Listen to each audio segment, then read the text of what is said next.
Online, am I audible?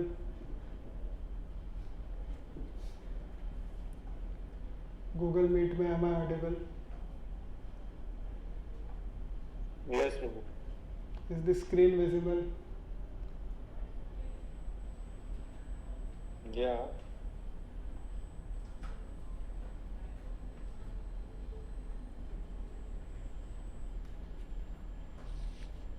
तो last Sunday we had discussed, हमने श्लोक क्रमांक 46 तक चर्चा अपना समाप्त किया था।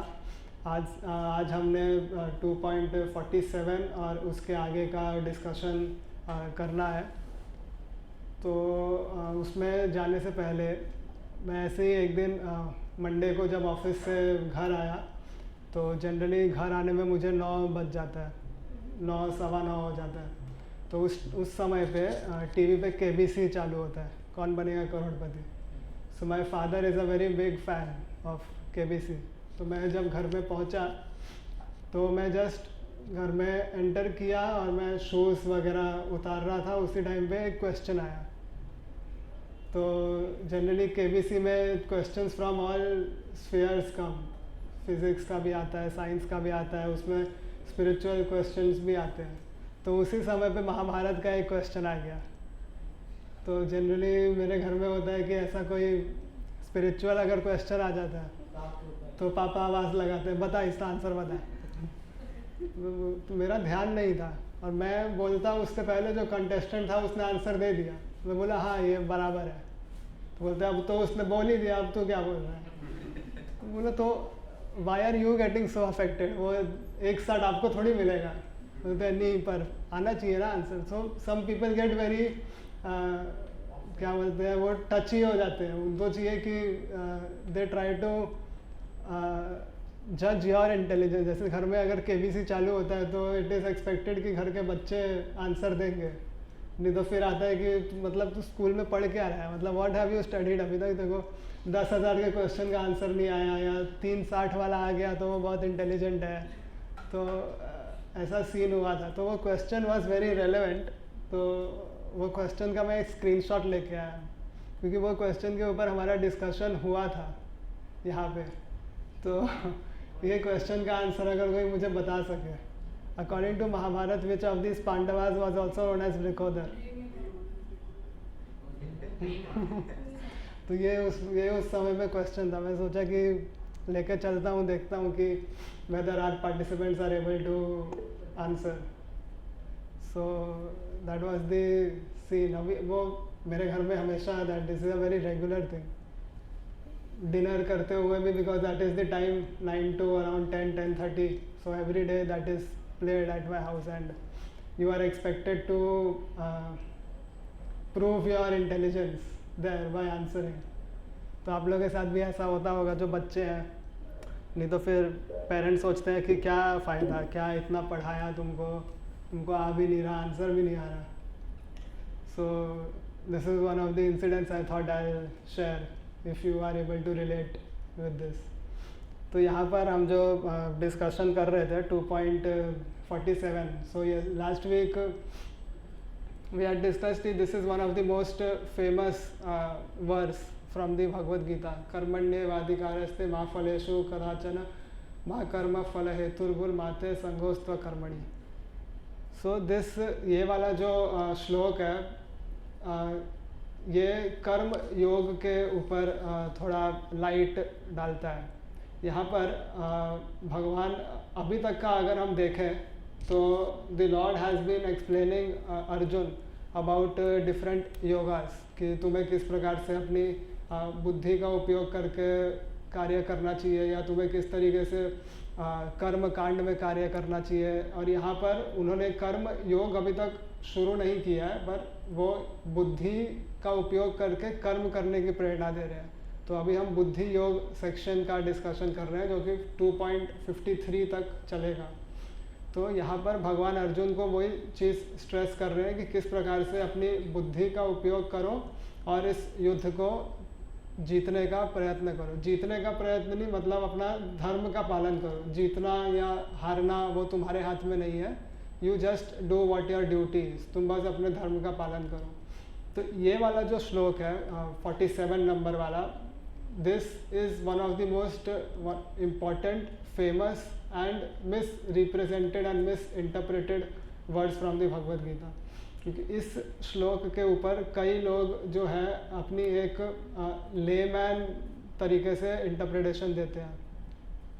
बट अगर इस वर्स का हम लोग संधि विच्छेद करें, संधि विच्छेद का अर्थ अगर इसको हम लोग बाइफरकेट करें तो इसमें 4 हिस्से हैं। तो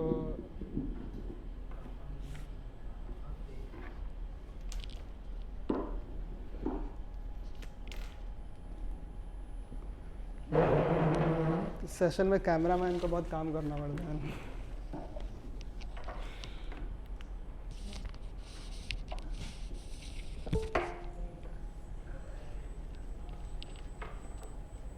आ जाएगा, थैंक यू।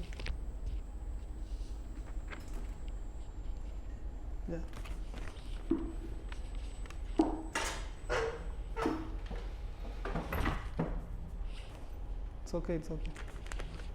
तो ये वाला जो वर्स है, इसको थोड़ा पुल करना, बस बस बस बस।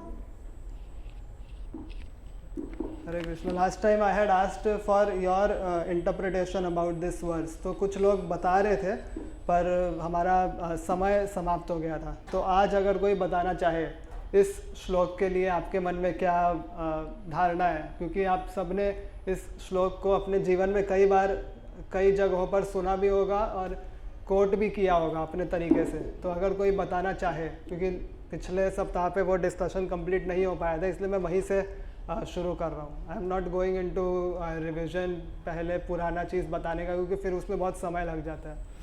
और इतना मैं उम्मीद करता हूँ कि आप लगभग अध्ययन करते करते आप वहाँ तक आ ही गए होंगे, या वहाँ तक आने का कम से कम प्रयत्न तो कर ही रहे होंगे। तो अगर कोई बताना चाहे कि इस श्लोक के लिए आपके मन में क्या ट्रांसलेशन है या क्या इंटरप्रिटेशन है, या basis this verse what have you concluded about Bhagavad Gita. हाँ, कर्म पे हमारा अधिकार है पर फल पर अधिकार नहीं। हाँ, और कृष्णा देता है, फल भगवान देते हैं। और जो भी फल है हम कृष्ण को समर्पित करने के बाद जो है वो हम ग्रहण करेंगे। और कर्म करते रहना है, फल का आशा नहीं रखनी। ये सबसे फेमस वाला है। तो कई बार व्हाट्सएप पे जब सुबह उठते हैं तो वो गुड मॉर्निंग विश आया होता है, तो उसमें ऊपर कुछ 4 लाइनें लिखी होती है और नीचे लिखा होता है ब्रैकेट में भगवद गीता। तो वो कई बार क्या होता है, लोग अपने मन से कुछ भी लिख के और फिर ब्रैकेट में भगवद गीता लिख देते हैं। उनसे पूछो कौन से चैप्टर का है, कहाँ का है, तो वो उनको भी पता नहीं होता। वो अपना बस इंटरप्रिटेशन छोड़ देते हैं। इंटरप्रिटेशन भी नहीं होता, वो एक तरीके से अपने ही मन की बात इंटरप्रेट करने के लिए भी you should have some base on which you will interpret. But वो इंटरप्रेट भी नहीं होता। मेरे मन में कोई भी अच्छी बात आई, क्योंकि ऐसा बहुत बार देखा गया है कि अगर कोई चीज़ के नीचे किसी ग्रंथ का नाम लिखा होगा तो लोग उसे सीधा ऑथेंटिक मान लेते हैं, मतलब पीपल डोंट क्वेश्चन। तो उसी चीज़ का आड़ लेके मैं अगर अपने मन से कोई भी अच्छी चीज़ भी लिखना चाहूँ और उसके नीचे कुछ लिख दूँ तो वेरीफाई करने कौन जा रहा है, तो लोग मान लेंगे और फिर उसको फॉरवर्ड भी करते हैं, उसको आगे भी बढ़ाते हैं। तो उसी प्रकार से ये वाला जो श्लोक है इसका भी कई इंटरप्रिटेशन है, पर आज हम बहुत सारे मालिक भी हैं जो इसका गलत इंटरप्रेट करते हैं, अपने वर्कर को बोलते हैं गीता में पढ़ा नहीं कभी, पैसा पैसा मांगता, खाली काम करो तो फल की चिंता करते हो, हमेशा पैसा पैसा मांगते हो, गीता में क्या लिखा है, पढ़ा नहीं कभी। सही सही बात है। और कोई इनपुट देना चाहेगा? ठीक है, तो ये वाला जो श्लोक है इसको हम 4 हिस्सों में इसको डिवाइड करते हैं। फर्स्ट वन इज कर्मण्येवाधिकारस्ते, दूसरा वाला है मा फलेषु कदाचन, तीसरा इसका हिस्सा है मा कर्म फल हेतुर्भुर, और चौथा है माते संगोस्त्व कर्मणि। तो ये इस श्लोक के 4 हिस्से हैं। तो अगर इन 4 हिस्सों में इस श्लोक को पढ़ा जाए, अगर मैं ट्रांसलेशन भी इसका साथ में रखूं,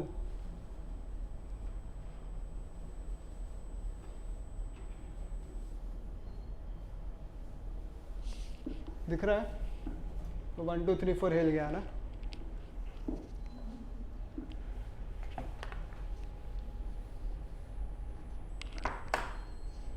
सो 1 2 3 और 4। तो ये 4 हिस्से हैं इस श्लोक को समझने के लिए। पहला वाला जो हिस्सा है कर्मण्येवाधिकारस्ते, तो यहाँ पर जो शब्द आता है वो है अधिकार, अधिकार। So everyone has the right to do his duty.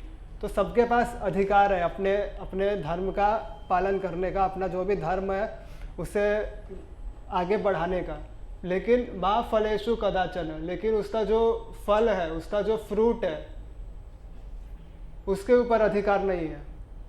तो ये इसका दूसरा पॉइंट है। तीसरा है माँ कर्म फल हेतुर्भुर, कि ये जो भी आप कार्य करते हो उसके लिए उसको you should not consider yourself as the doer. तो यहाँ पे जो डूअर है, उस कार्य को करने वाला, उसको संबोधित किया गया है। और माते संगोस्त्व कर्मणि, यहाँ पर कहा गया है कि if you don't consider your self the doer, तो आपको अपना कर्म करने से पीछे भी नहीं हटना चाहिए। अकर्मणि माते संगोस्त्व कर्मणि, अकर्मणि यानी नो एक्शन, अकर्मणीय हो जाना मतलब कोई भी कर्म नहीं करना। तो अगर इस श्लोक को देखें तो वहाँ पे कहा गया है कि you have the right to do your work, you don't have the right to the fruits, you should not consider yourself as the doer, and since you are not the doer, तो आप ऐसा भी नहीं कहो कि मुझे फिर काम करना ही नहीं है। तो आपको अपना काम करना है, उसके फल के बारे में सोचे बिना, ना उसे अपने ऊपर लगाए हुए, और अकर्मणी भी नहीं बनना है। तो अगर हम इसको इन डिटेल में अपने डेली लाइफ में देखें, तो हम जो भी अपना कार्य करते हैं, हम जो भी अपना कर्म करते हैं, उसमें हमें सबसे ज़्यादा इसकी चिंता होती है, फ्रूट की। वी ऑलवेज थिंक, हम हमेशा ऐसा सोचते हैं कि मैं अगर ये कर्म करूँगा जो कि मेरा राइट है, तो मुझे फ्रूट क्या मिलेगा। और हम अपने हर कर्म को करने हुए हम अपने आप को ही डूअर समझते हैं। एंड ये इस तक तो हम कभी आते ही नहीं है। नो एक्शन हम तभी समझते हैं जब हमें ऐसा लगता है कि ये कर्म हमारे कोई मतलब का नहीं है। तो जैसे अगर कोई, लास्ट वीक भी मैंने एग्जांपल दिया था एक स्टूडेंट का, अगर एक स्टूडेंट के लाइफ को आप देखेंगे तो स्टूडेंट के जीवन में, एक विद्यार्थी के जीवन में उसका धर्म होता है अध्ययन करना। पर हम उस धर्म को जो एक विद्यार्थी का है अध्ययन करने का, उसे उस तरीके से ना लेके केवल उसके फल के बारे में सोचते हैं। उसका फल क्या होता है? मार्क्स प्राप्त करना, कि if you study well you will get good marks, if you don't study well you will not get good marks. पर हम अपना जो धर्म है, जिसे सुख दुख के बारे में सोचे बिना, जैसे हमने पिछले श्लोकों में देखा होगा, अगर आप लोग को याद होगा 2.14 में भगवान कहते हैं सुख दुखे समय कृत्वा लाभा लाभो जया जयो। तो यहाँ भगवान कहते हैं कि चाहे तुम जो भी कार्य कर रहे हो उससे तुमको सुख मिले या दुख मिले, जय मिले या पराजय मिले, that is you get happiness और डिस्ट्रेस, यू गेट विक्ट्री और loss, you have to do that activity because that is what is your duty, that is what, वो तुम्हारा धर्म है उस समय पर करना। वैसे ही अगर एक स्टूडेंट के बारे में हम देखें तो एक स्टूडेंट का धर्म होता है स्टडी करना बस। अगर उसको फल के बारे में सोच सकते हैं, अब ऐसा नहीं है कि हम गीता का अध्ययन कर रहे हैं और गीता में कहा है कि you don't have right on the fruit, फल के बारे में आपको नहीं सोचना है तो हम सोचे भी ना। यहाँ पर जो फल के बारे में न सोचने का बताया गया है, that is with the mentality of an enjoyer. अगर हम अपने फल को कर्म किए बिना एंजॉय करना चाहते हैं, जैसे कई लोग होते हैं जो ये जो मेहनत है उन्हें वो नहीं करना, उन्हें सीधा ये चाहिए, तो that thing is not correct. तो यहाँ पे उस तरीके से फल को एंजॉय न करने की सलाह भगवान दे रहे हैं कि पहले तुम अपना कर्म करो, जो तुम्हारा राइट है, जो तुमको यहाँ पे युद्ध करना है तुम वो करो, फल के बारे में सोचे बिना। क्योंकि अगर तुमने जो अपना ड्यूटी करना है वो सही से किया है तो you will get this automatically, but you can not first think about this and then do this. तो ये 1 2 ऐसे ही होना चाहिए, not 2 and 1. So that is the main thing about yoga. तो अगर आप योग के बारे में देखोगे, क्योंकि यहाँ पे कर्म योग की चर्चा हुई है थोड़ी सी, तो योग का जो अर्थ है, योग मीन्स टू कनेक्ट. योगा शब्द का अर्थ अगर आप देखेंगे तो इंग्लिश में होता है to connect with the supreme. तो अगर आप कोई भी एक्टिविटी कर रहे हो, अगर आप कोई भी कर्म कर रहे हो, उसको अगर आपको कर्म योग में करना है, नॉट जस्ट कर्म, तो it has to be directed towards the supreme. तो अभी वो सुप्रीम के तरफ डायरेक्ट कैसे होगा? अगर उसे सुप्रीम की ओर डायरेक्ट करना है तो you should not be very much concerned about the fruit. You should do that activity. आपको उस कार्य को इस तरीके से करना चाहिए कि मैं अपना जो भी बेस्ट है, मेरी जितना भी शक्ति है या मैं जितना भी सक्षम हूँ उतना मैं उस कार्य को कर दूंगा. बाकी आगे क्या होगा वो मैं नहीं जानता, या मेरा उसके ऊपर कोई कंट्रोल नहीं है. तो कई बार स्टूडेंट्स का भी ऐसा होता है कि, या फिर हमारे लाइफ में भी अगर आप देखोगे वर्किंग प्रोफेशनल्स जो होते हैं, समटाइम्स आप अगर कोई भी कार्य करते हो तो आपके मन में एक संतुष्टि होती है कि भाई मेरे से जितना हो सकता था मैंने कर दिया. ऐसा हुआ होगा आप लोगों के साथ कि आप लोग ने कहा होगा कि मेरे से इतना ही हो सकता था और मैंने कर दिया. अब आगे क्या होगा, सही होगा या गलत होगा, वो मुझे नहीं पता. तो when you get that feeling, अगर आपके मन में जब वो फीलिंग आता है कि मेरे से जितना हो सकता था मैंने किया, उस समय पे कुछ हद तक आपने अपने धर्म का पालन किया होता है. पर कई बार ऐसा भी होता है कि आपने कोई कार्य करके दिया पर आपको अंदर से पता होता है कि इसको थोड़ा और अच्छे से किया जा सकता था, वो तो मैंने ऐसे ही करके दे दिया, मन नहीं कर रहा था तो आधा अधूरा करके दे दिया. उस समय हमें उस बात की चिंता होती है कि इसका आउटपुट क्या होगा, इसका रिजल्ट क्या होगा. तो as a person, as a doer, हम लोग हमेशा अवगत होते हैं इस बात से कि हमने जो भी अपना कर्म या अपना जो भी ड्यूटी किया है वो सही किया है या नहीं, उसमें अपना 100% दिया है या नहीं दिया है. और हमारे मन में जो विचार कई बार आते हैं, they always to some extent reflect on at what level we have done our activity.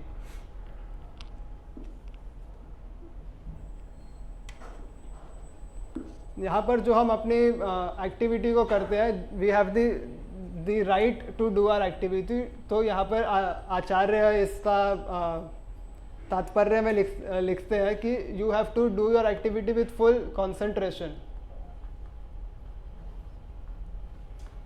क्योंकि इसके पिछले श्लोकों का अगर हम याद करें तो वहाँ पे भगवान ने क्या है, व्यवसायत्मिका बुद्धिर का उपयोग वहाँ पे हुआ है कि you have to use your buddhi, you have to use your intelligence and then do your activity, then follow your karma, do your धर्म का पालन.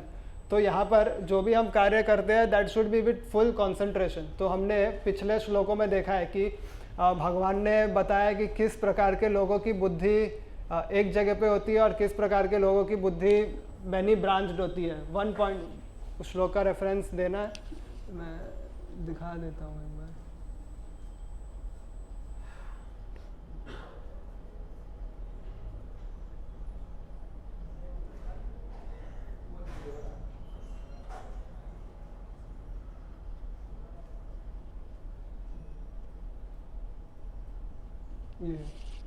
ये वाला जो श्लोक है, व्यवसायत्मिका बुद्धिर रेगा कुरुनंदना, बुद्धिर रे के कि एक जगह पे 1 पॉइंटेड इंटेलिजेंस.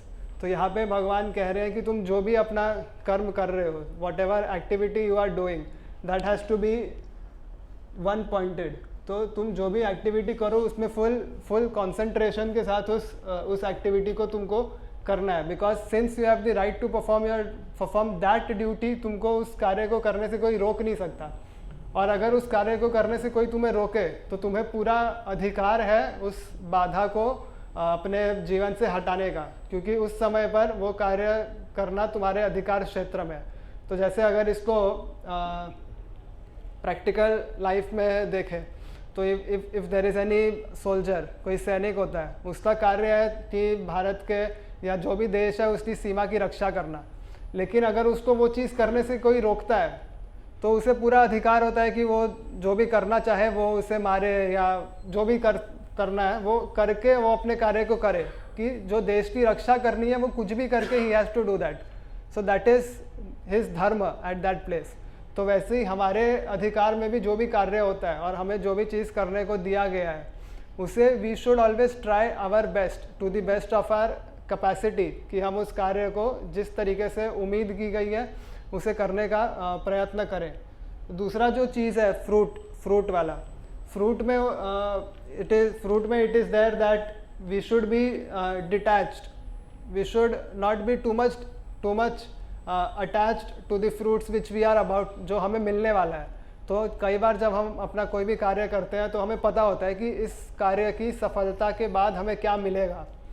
तो बहुत बार तो वो जो सफलता के बाद मिलने वाला फल होता है that is a kind of motivation, कि कर लो अभी इसको पूरा कर लिया तो ऐसा होगा, इसको पूरा कर लिया तो, जैसे स्टूडेंट्स तो सबसे ज़्यादा बेवकूफ़ इसी तरीके से बनाया जाता है।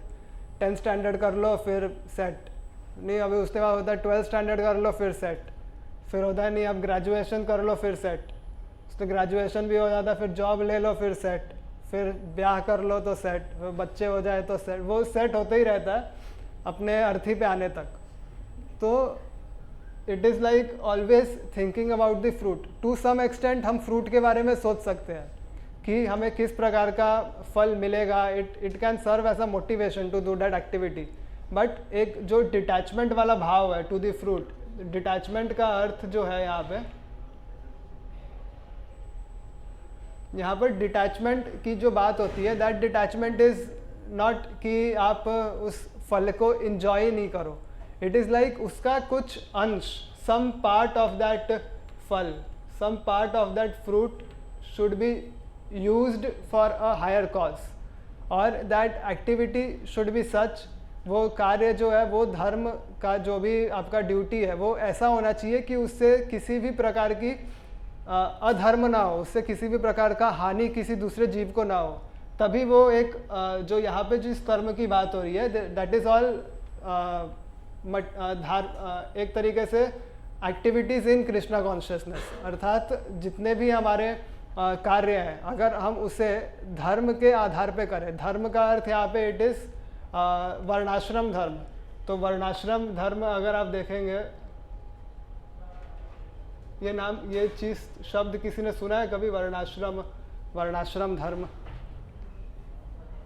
वर्ण आश्रम धर्म का अर्थ होता है, इसमें दो चीज़ें हैं, एक है वर्ण और एक है आश्रम।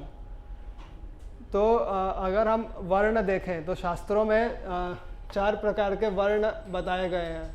एक है ब्राह्मण, क्षत्रिय, वैश्य और शूद्र। और आश्रम भी 4 प्रकार के हैं। आश्रम है एक ब्रह्मचर्य, उसके बाद गृहस्थ, फिर वानप्रस्थ, उसके बाद संन्यास। तो अब आप अपने वर्ण और आश्रम के अनुसार आपको जो भी कर्म है वो आपको करना है। तो अगर आप इस श्लोक के तात्पर्य को भी अगर पढ़ेंगे आप, तो प्रभुपाद यहाँ पे लिखते हैं कि यहाँ पे कर्म का अर्थ है कि कर्म और एक्टिविटीज़ डन एज पर दी वर्णाश्रम धर्म, कि आप अपने वर्ण और आश्रम के अनुसार जो भी कार्य करते हैं। तो यहाँ पर जो वर्णाश्रम धर्म के अंतर्गत कार्य होता है, in that the nature of the person is identified. कि अगर आप पुराने समय में देखेंगे जब भारत में गुरुकुली व्यवस्था होती थी, जब गुरुकुल में जाके बच्चे अध्ययन करते थे, और अभी का जो मॉडर्न एजुकेशन सिस्टम को अगर आप देखेंगे तो आज का जो मॉडर्न एजुकेशन सिस्टम है इसमें इट इज़ लाइक 5-6 सब्जेक्ट है, सबको वही पढ़ना है। History, geography, English, science, maths, चाहे आपका नेचर कैसा भी हो, आपको ये 5-6 विषय तो पढ़ने ही हैं। पर जो गुरुकुल की व्यवस्था होती थी, गुरुकुल की व्यवस्था was as per the nature of the student, कि जो जिस चीज़ में निपुण है या जो जिस चीज़ में अच्छा करता है उसे उस चीज़ का ज़्यादा अध्ययन कराया जाता था। तो वहाँ पे जो वर्ण है, वर्ण जो विभाजित है, ब्राह्मण, क्षत्रिय, वैश्य और शूद्र, that is also as per the nature of a being. यहाँ पर हम भगवद गीता के अध्ययन में जैसे जैसे आगे बढ़ेंगे तो भगवान कहते हैं कि जो 4 वर्ण है उन्होंने ही बनाए हैं। अभी वो श्लोक चतुर्वर्ण मया सृष्टम गुण कर्म विभागश, ऐसा एक श्लोक है भगवद गीता में कि चतुर्वर्ण, 4 वर्ण को मैंने ही बनाया, ये जो 4 विभाग है ये मैंने ही बनाया, पर ये किस बेसिस पे बनाए हैं? गुण और कर्म, गुण एंड कर्म, ये 2 चीज़ें बहुत इंपॉर्टेंट है टू अंडरस्टैंड कि आप कौन से वर्ण को बिलोंग करते हो। तो अगर हम इसमें श्रीमद् भागवत पुराण का भी अगर आश्रय लेते हैं तो श्रीमद् भागवत पुराण में श्लोक है कि जन्म से सब शूद्र होते हैं, कि everyone at birth is in the shudra category. उसके बाद अलग अलग प्रकार के संस्कार होने के बाद वो डिफरेंट कैटेगरीज में दैट पर्सन गोज, कि जैसे by birth we are all illiterate, हम सब अनपढ़ पैदा होते हैं। उसके बाद जैसे जैसे the qualities which we show then we develop into a kindergarten का बच्चा होता है, फिर प्राइमरी का होता है, फिर सेकेंडरी का होता है, फिर हायर सेकेंडरी होता है, फिर ग्रेजुएट होता है, डॉक्टर होता है, पीएच, ऐसे अलग अलग श्रेणी होती है। देर आर डिफरेंट विभाग, देर आर डिफरेंट क्लासिफिकेशंस। सो यहाँ पर जो 4 वर्णों का विभाग है वो गुण और कर्म के आधार पर होता है। तो जैसा अभी प्रचलित है कि पीपल अंडरस्टैंड योर गुण and your Karma based on your surname, based on your birth.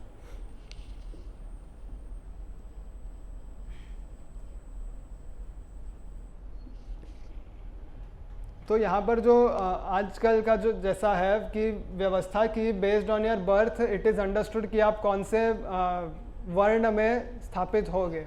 लेकिन अगर हम शास्त्रों का अध्ययन करें तो भगवान वहाँ पे कहते हैं कि गुण और कर्म के आधार पर ये डिसाइड होगा कि वो ब्राह्मण, क्षत्रिय, वैश्य और शूद्र है या नहीं। तो ये वाला जो श्लोक है जो कि आगे आएगा, आई थिंक 6th या 7th चैप्टर में आएगा या उसके भी आगे आएगा। तो ये वाला जो श्लोक है this is also one of the most misrepresented, miss interpreted words, क्योंकि यहाँ पर भी कई लोग से पूछा जाता है कि वर्ण या आपका वर्ण आश्रम में कौन सा आश्रम है, तो उसमें लोग कहते हैं कि मेरा वर्ण बिजनेस है। तो उसमें भी लोग किसी तरीके से मस्ती करने की कोशिश करते हैं, फिर वो रेफरेंस देते हैं कि क्योंकि भगवद गीता में कहा गया है कि what ever is your activity that is your वर्ण। तो मेरा वर्ण बिजनेस है, मेरा वर्ण डॉक्टर है, मेरा वर्ण कंपाउंडर है, मेरा वर्ण हाउसकीपर है। तो उसमें भी यू विल सी कि लिंक्डइन पे mostly, because LinkedIn is a professional platform, तो वहाँ पे मैंने इस चीज़ को बहुत बार देखा है। तो इसमें हमें एक तरीके से सावधान रहने की ज़रूरत है कि हम कहाँ से ज्ञान प्राप्त कर रहे हैं और what is the source of our information.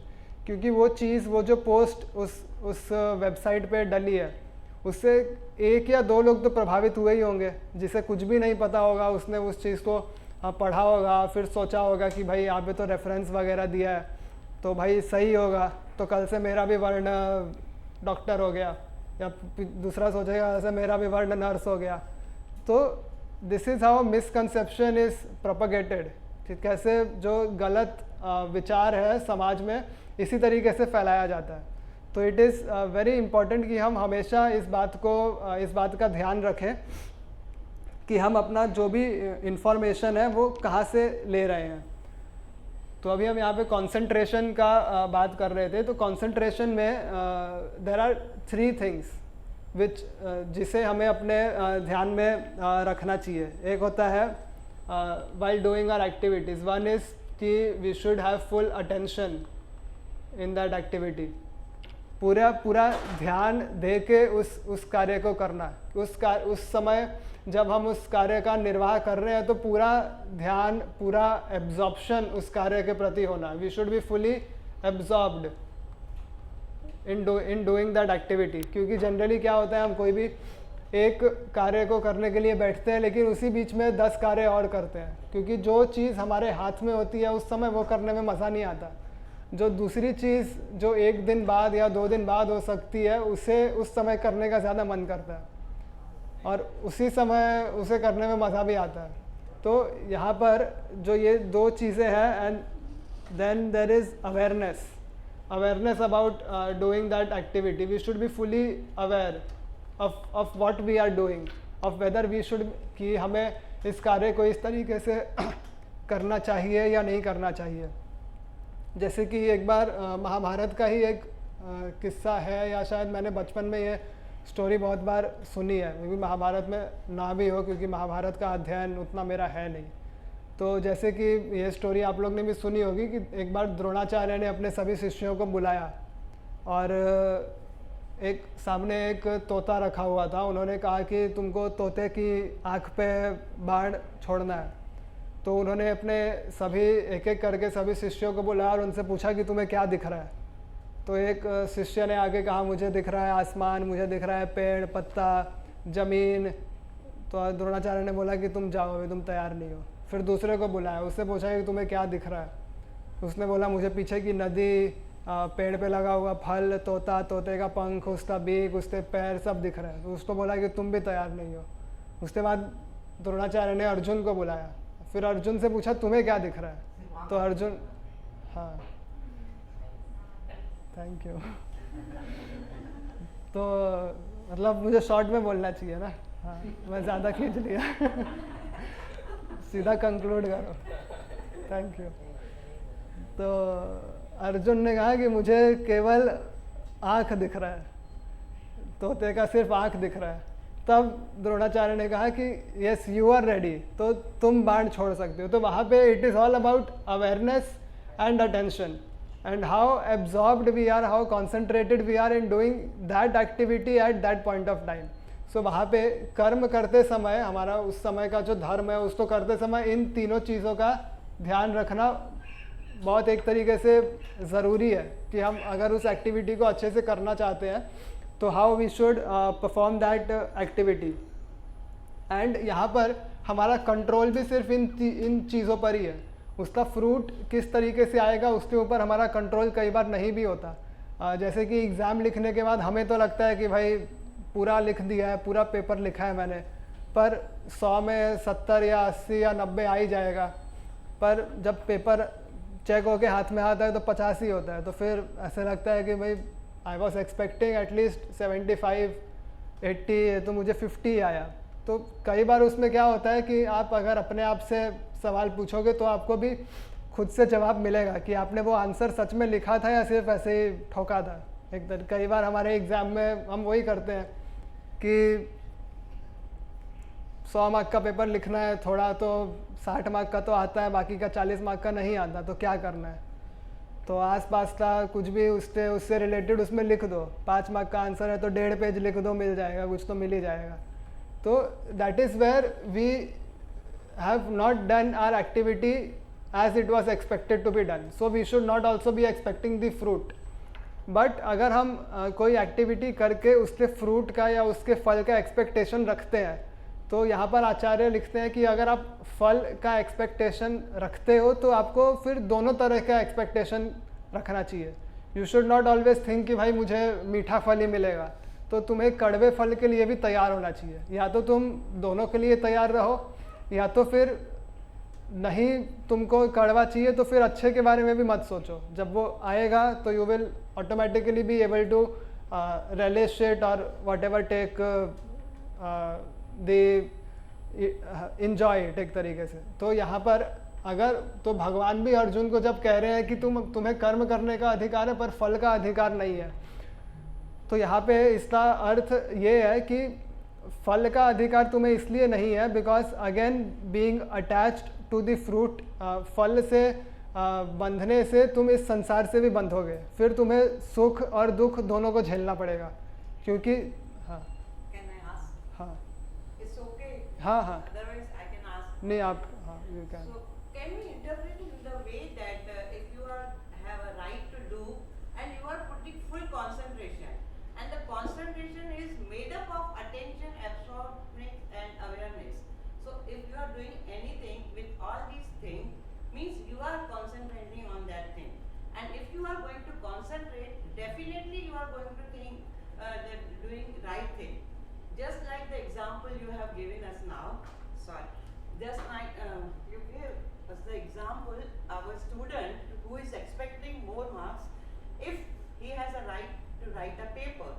and his concentration is full, he has attained it properly and written the right answer. So how much concentration and the things he is going to put, he is going to get the fruit according to that. Can we interpret it this way? If the concentration is less, the fruit will also be less. It is right, you are whatever you feel, it is your right to get the exam, you pass the grade or something, but you are not putting full concentration, and concentration is made up of these three things. If you are not using all these three things, so the fruit will be also of that type. Low concentration, not a good fruit. 100% concentration, more marks. Is it? To some extent ये correct है, और to a very large extent ये correct है. बैठ जाओ आप, बैठ जाओ. सो इसमें कैसा है कि कई बार हमने जब अपना कर्म इस लेवल का नहीं किया होता है तो भी अनएक्सपेक्टेड फ्रूट्स भी होते हैं. कि समटाइम्स ऐसा भी होता है कि आपने अपना 100% नहीं दिया था, आपने ऐसे ही कुछ भी कर दिया था, तो भी आपको जो फ्रूट मिला वो 200% का मिल गया, कि जबकि मिलना 1% भी नहीं चाहिए था. तो there is also to some extent karma involve. तो यहाँ पे अगर हम कर्म देखेंगे तो there are different types of seeds of karma which act. तो हमारे जीवन में that is not a topic of discussion अभी, that will come in the latter part of the discussion. But अगर मैं थोड़ा सा बताऊँ तो यहाँ पर जो कर्म की बात हो रही है उसमें the activities which you have performed in the past, your karma, those also matter. So यहाँ पर जो fruit मिलता है, जो फल मिलता है, it may not always be because of the activity which you have performed here, उसका direct fruit यहाँ पे आपको at the same time मिलेगा. So it may also happen कि the activity which you performed here, the fruit of that you got after 10 years, say after 20 years, or you did not get, your children got. जैसे कई बार होता है कि you established a business, तो आपका पूरा जीवन उसको एस्टैब्लिश करने में ही लग गया, आप उसको कुछ उसके फ्रूट का कुछ नहीं कर पाए, but your children are now able to get the fruit of it. So it is not always directly proportional, it may be directly proportional or it may be in inverse proportion also. But karma is also a variable which can change your which can change your fruit. तो कर्म जो है, कर्म को समझना, the concept of karma is not very easy to understand. अभी karma has become a very buzzword in the market, क्योंकि वो अमेरिका से घूम के आया भारत में. तो वो जब कोई भी हमारे ग्रंथ का कोई भी शब्द जब अमेरिका से घूम के इधर आता है उसमें ए लग जाता है एंड में, बिकॉज अभी संस्कृत में तो देखोगे तो वो तो सिर्फ कर्म होता है, KARM, पर वो जब अमेरिका से आता है तो उसमें ए लग जाता है इंग्लिश में. वैसे अगर आप देखोगे तो सिर्फ होता है योग, पर जब वो वहाँ से आता है तो वो योगा हो जाता है. तो if you write in English तो you have to put an A, मतलब that is a grammatical thing of English, but mostly when it gets more accepted with an A and without an A it is not very widely accepted. तो यहाँ पे जो कर्म अगर आपको समझना है, अगर मैं एग्जाम्पल दूँ how complex the understanding of a Karma is, तो अभी आज भारत और जिम्बाब्वे का मैच चालू है, T20 वर्ल्ड कप. कोई फॉलो कर रहा है? हाँ, मैं मतलब आज इसलिए मैंने पूछा कोई फॉलो कर रहा है, मतलब आप लोग कर रहे हैं ना follow. So you are aware. मुझे खाली इतना पता था, आई बस सुबह न्यूज़ चालू था तो इट वाज हेडलाइंस में आ रहा था कि भारत जिम्बाब्वे का मैच है, वो कितने बजे है, क्या है. So if you see that cricket वाला सीन, तो उसमें you can see how Karma is acting. तो अगर एक बॉलर है, उस बॉलर ने बॉल डाला, बैट्समैन ने उस बैट से अपने हिट किया बॉल को और फील्डर ने कैच पकड़ लिया and that player is out. तो अब यहाँ पे किसका कर्म वहाँ पे अंकुरित हो गया? बॉलर ने कुछ अच्छा किया था इसलिए उसने बॉल डाला, या बैट्समैन ने कुछ बुरा किया था इसलिए वो आउट हो गया, या बॉलर ने, या फिर वो जो फील्डर खड़ा था उसने कुछ अच्छा किया था इसलिए उसे कैच पकड़ने मिला. So whose past activity has fructified here, you can not understand. So understanding karma requires a very deep understanding, and it requires a lot of, it is very complicated of which activity will fructify at what time. So यहाँ पे इसलिए we should always concentrate on the right, हमारा जो अधिकार है कार्य करने का, हमें उसके ऊपर कॉन्सेंट्रेट करना चाहिए। जो फ्रूट है वो कब मिलेगा, किस प्रकार से मिलेगा, कितना मिलेगा, मिलेगा भी या नहीं, वो हमारे हाथ में नहीं होता। क्योंकि कई बार अगर आप मटीरियली उस चीज़ को देखोगे तो ऑलमोस्ट 90% लोगों को उनके एक्टिविटी का फ्रूट मिलता है, within a very short period मिल जाता है। बट वो जो आपके जो 90% एक्टिविटी का फ्रूट मिला है, हम उसके बारे में नहीं सोचते। जो 10% हम लोग को अपने कार्य का फल नहीं मिला है, हम उसे लेकर रोते रहते हैं। तो दैट इज़ आवर नेचर कि वी विल ऑलवेज क्राई और वी विल ऑलवेज कॉन्सेंट्रेट। जी नहीं मिलता तो ब्लेम भी कर देते हैं। हाँ, नहीं मिलता है तो ब्लेम भी कर देते हैं कि क्यों नहीं मिला। तो we will always think about that which we have not been able to achieve. We will not concentrate और we will not give importance कि हमने अब तक क्या हासिल किया है। तो यहाँ पर आई वॉज टेलिंग कि कॉन्सेंट्रेशन इज़ इम्पॉर्टेंट एंड हमारे हाथ में है भी वही कि हम अपने कार्य को किस प्रकार से करें, that is in our hand. And why we are required to do our karma, हमें अपना कर्म क्यों करना चाहिए? बिकॉज अगर आप कर्म नहीं करोगे तो आप दूसरा कुछ फालतू का चीज़ करोगे। तो जैसे एक तरीके से देखें तो कर्म यहाँ पे 3 प्रकार के होते हैं। अगर देखें कर्म, अकर्म और विकर्म। तो यहाँ पर जो कर्म होता है that is the right activity. ये जो है this is the activity which you are suppose to do. तो ये जो आपका कर्म है ये तो आपको करना ही है। विकर्म वो होता है उल्टे सीधे काम, जो काम आपको नहीं करना है और which you should not be doing, अगर आप वो करते हो तो वो विकर्म होता है। और अकर्म होता है कुछ नहीं करना, ठीक, अगर आपसे जो एक्सपेक्टेड है आप वो भी नहीं कर रहे। But this situation is very rare. अकर्म वाला जो सिचुएशन है वो बहुत रेयर सिचुएशन है जहाँ पे आप कुछ नहीं कर रहे होते। क्योंकि जब आप कुछ नहीं कर रहे हो तो भी आप अपने मन में कुछ तो कर ही रहे हो। Because our mind is such which can never sit idle. उसके मन में हमारे मन में कुछ ना कुछ चलता ही रहेगा। अभी यहाँ पे क्लास में या इस सेशन में बैठे बैठे भी हम वर्ल्ड टूर कर सकते हैं। क्योंकि अगर हम अभी बैठ के सेशन सुन रहे हैं तो if either we are doing the karma of listening और we are sitting in a position कि वो लगे कि यह कर्म है पर मन में वर्ल्ड टूर चालू है, तो there will never be a situation where you will become अकर्मणी। अकर्मणी हमें नहीं, इसलिए इट इज सेड कि नेवर सिट आइडल, क्योंकि खाली दिमाग शैतान का घर, वो कहावत जो है, you should never sit idle because then all sorts of miss thoughts will come into your mind which is never appreciated or which is never recommended. तो यहाँ पर कर्म करना इसीलिए इट इज सेड कि कर्म करना हमारा राइट है and it is very important because if we are not doing anything we'll do something which we are not supposed to do, because the mind will never let us sit in a steady manner. क्योंकि अगर हम निद्रा में भी होते हैं, हम जब सो भी रहे होते हैं, उस समय भी स्वप्न में कुछ ना कुछ विचार हमारे मन में चालू ही होता है, और सुबह उठने के बाद से ही किसी न किसी प्रकार का विचार फिर मन में आना शुरू हो जाता है. तो it is very important to make our mind concentrated at a particular work, and it is even more efficient if that work is dedicated towards devotion. क्योंकि यहाँ पे जो जितना भी कर्म के बारे में कहा गया है, this all Karma is devotional towards devotional service, कि ये जितना भी कर्म आप करोगे ये आपको भगवान के और करीब लेके जाएगा. क्योंकि if you are doing the right thing, if you are doing the right activity, it will automatically be spiritualized.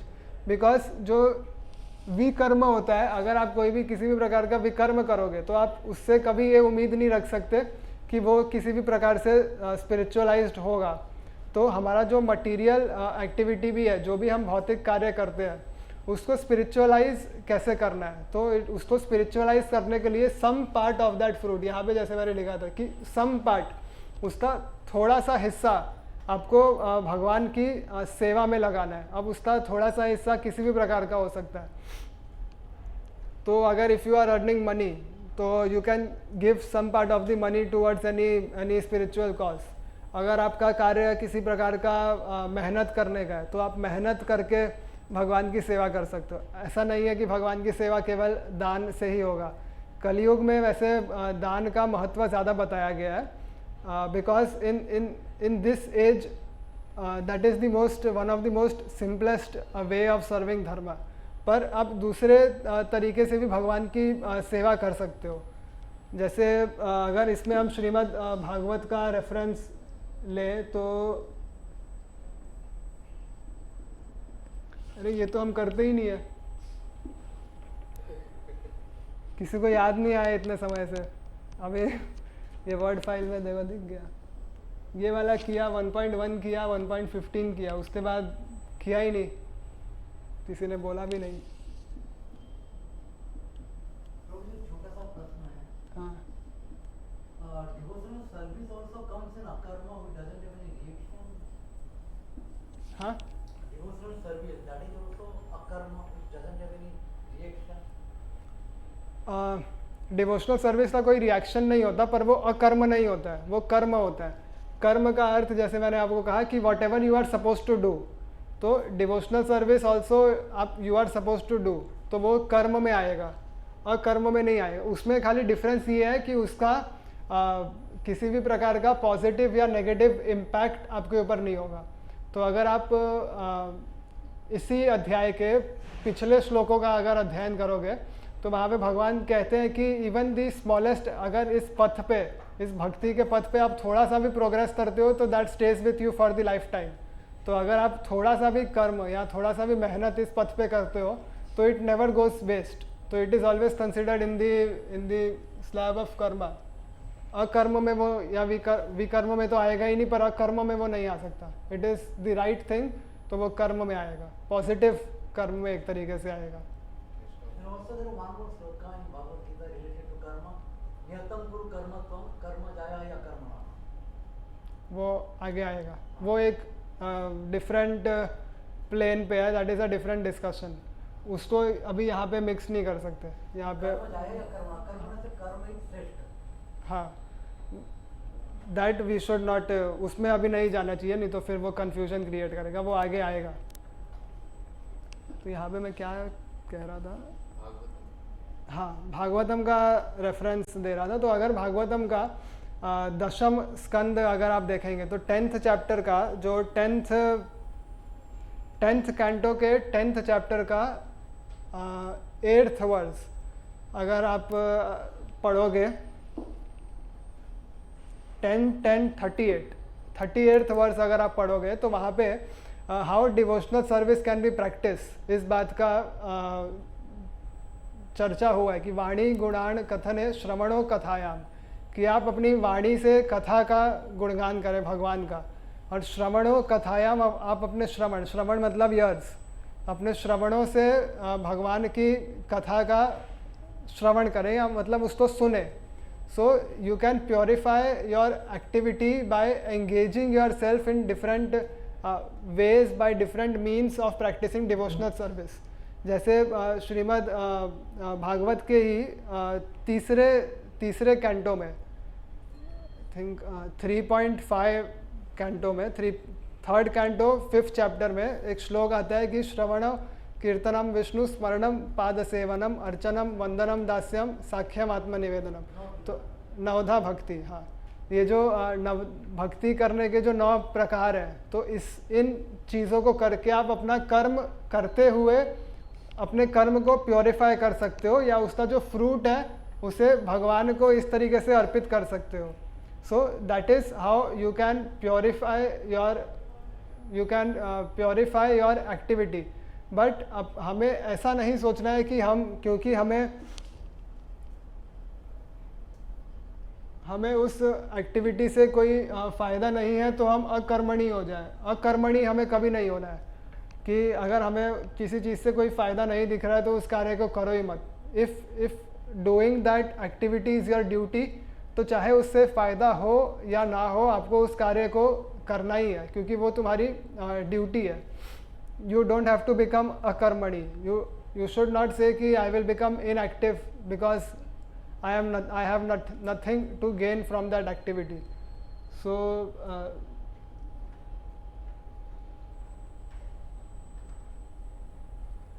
This is all. इसमें और भी चीज़ें हैं डिस्कस करने के लिए, पर समय हो गया है, तो आई थिंक आज तो एक ही श्लोक हुआ, बिकॉज दिस वॉज ये एक बहुत महत्वपूर्ण है, तो इसको इन डिटेल डिस्कस करना ज़रूरी था. इसलिए मैंने सोचा कि थोड़ा ज़्यादा समय अगर इस पर लग भी जाए तो कोई दिक्कत नहीं होगी. तो अगले संडे भी हम इसी से हाँ प्रभु जी, हाँ, तो अगले संडे भी हम इसी श्लोक से स्टार्ट करेंगे. अभी जहाँ पे डिस्कशन जितना हुआ है उसके आगे वी विल कंटिन्यू. अगर आप लोगों को किसी प्रकार का कोई प्रश्न है या कोई सुझाव है, कोई सजेशन है, तो यू कैन शेयर. हाँ. Yeah, bro, I have a question. In corporate house, all the time they set a target, a goal. इतना investment है, इतना employee है और इतना target है, one has to achieve that target. So, according to Shastra, is that wrong?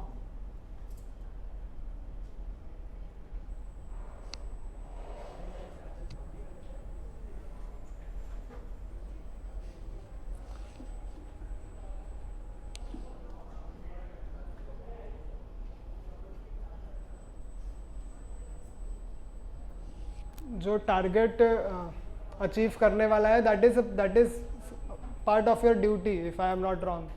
अगर आप marketing या सेल्स का जॉब कर रहे हैं तो वो तो आपका उस समय पर काम है ना, कि आपको इतना सेल्स या इतना मार्केटिंग करना है. तो that is not wrong if you are given a target कि you have to do this much, और आज एक, They were focusing the fruit. तो दैट इज़ सेम. हाँ, फ्रूट के बारे में फोकस है, but that is a material activity. तो उस मटीरियल एक्टिविटी से आप छुटकारा एक तरीके से नहीं पा सकते. तो इसीलिए the process is to purify. तो उस एक्टिविटी को आप प्योरीफाई कैसे करोगे? उसके फ्रूट को थोड़ा, उसके फ्रूट के सम पार्ट को गिव अप करके. तो अब वो गिव अप कैसे करना है?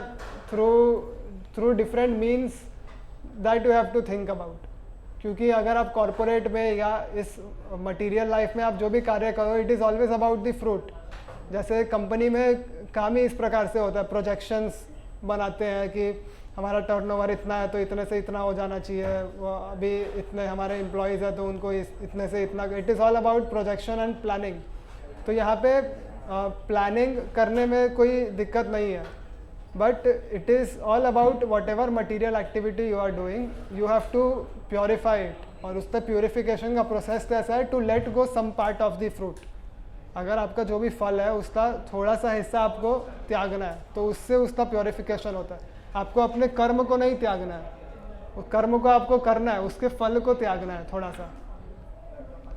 Till the point the activity which you are doing is not illegal, you can keep doing your activity and give some part of the fruit towards purification. Yes, ma'am. आश्रम, ये वर्णाश्रम. हाँ, वर्ण तो पता है आपने. आश्रम, आश्रम होता है ब्रह्मचर्य, गृहस्थ, वानप्रस्थ और संन्यास. ब्रह्मचर्य आश्रम 25 साल तक होता है, 0 to 25, 26 to 50 इज गृहस्थ, 51 to 75 इज वर्णाश्रम एंड 75 to 100 इज संन्यास. तो वर्ण और आश्रम वो अर्थ होता है. संन्यास मतलब जंगल में जाना. आइडियली वैसा ही होता है, बट अभी के एज में it is not going into the jungle. वानप्रस्थ इज बेसिकली रिटायरमेंट. तो रिटायरमेंट के बाद you should focus more on devotional activity, that is वानप्रस्थ. और संन्यास का अर्थ होता है कि आप अपने जितने भी परिवारी जन हैं उनसे भी अगर आप अलग हो जाते हो. संन्यास is mostly recommended for male, जो पुरुष होते हैं उनके लिए रिकमेंडेड होता है कि आप अपने परिवार से अलग होके भगवान का जो आराधना है वो करते हो. तो फीमेल्स आर नॉट, संन्यास is not recommended for females. तो आपको इसमें कन्फ्यूजन क्या है? नहीं, आपने वो ब्रह्म, वो जो वर्ण वर्ण और आश्रम, उनका रिलेशन उनका रिलेशन ऐसा है कि जब अगर आप जिस भी एक्टिविटी को कर रहे हो, जैसे आप ब्रह्मचारी हो तो as a student you are in your varna you are brahmacharya and ashram में यू आर अ ब्राह्मण। जैसे अगर आप ब्राह्मण वर्ण के हो तो आपका इंटेलिजेंस उस प्रकार का होता है and as a brahmachari you are a student and you are suppose to study. तो ब्रह्मचर्य में आप अगर हो and that study will be of the Vedas and then your अगर आपका वर्ण क्षत्रिय है और आश्रम ब्रह्मचर्य का है तो your study will be as per क्षत्रिय का, जैसे युद्ध वगैरह। फिर आपका अगर वर्ण वैश्य है और आपका आश्रम स्टूडेंट है तो your study will be about business, क्योंकि आप वैश्य वाले गुण रखते हो। अगर आपका वर्ण शूद्र है और आश्रम ब्रह्मचर्य है तो your study will be about labour because your qualities are like that.